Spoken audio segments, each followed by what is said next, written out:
I've worked in most everything that grows in California, well over 100 California hardwoods. So I did craft shows for a long time making boxes, and I would collect wood wherever I went. And I fell in love with the manzanita because it's just the most beautiful stuff. Now, it is really a pain in the butt.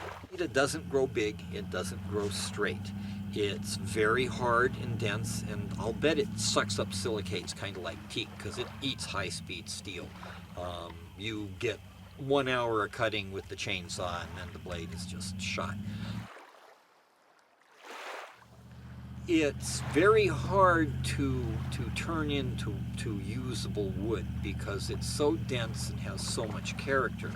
But the colors and the figure are just so wonderful that it's just the most beautiful wood in California that I know of. Drying it, that was the real key, is figuring out how to dry the wood. As it turns out, it's pretty labor intensive.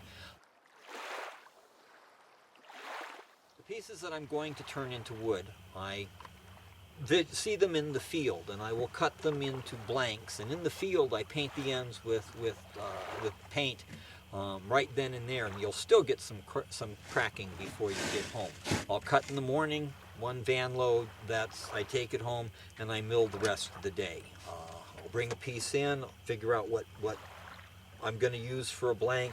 I cut off the ends and I cook them in hot wax. We're seeing I the wax stand them up ends. in on a hot plate with hot wax at like 320 degrees until it is cooked into the ends. That way you don't lose much, and it really does seal that well. I do that before I mill the boards. And then I built a special carriage for my bandsaw, so I cut the stuff. I've also learned how to sharpen bandsaw blades quite well.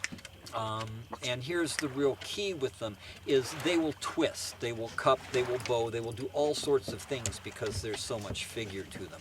You have to restrain this. If you just leave them stickered or with some weight on them, you're going to lose most of your wood.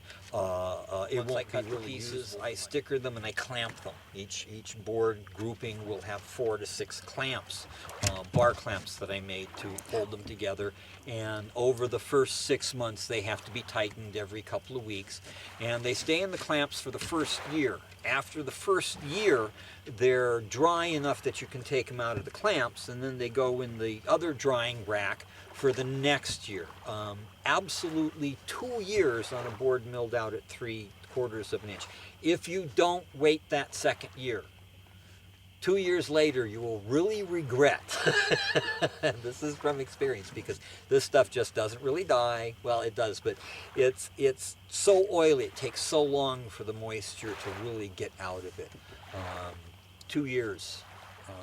2 years before it goes into the working rack, and then it can be in there for years before I find the pieces that really you want to cut them in winter. If only because the fire danger and the heat bite you, take little bites, just like piranhas chew you down to the bone. So winter, when you're wearing heavy clothes, is much better than Band-Aids. Do I cut specifically for spoons? No, of course not.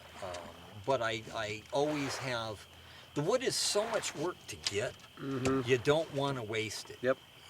So that's where the spoons and the other things came from. I did a whole batch of them when I was culling a bunch of wood from the early days that I didn't know about the clamping and some of the drying techniques. So I had to make some of the bigger things that I could not use. Yep. So that's how some of those sorts of things come by. But I also like to make practical things.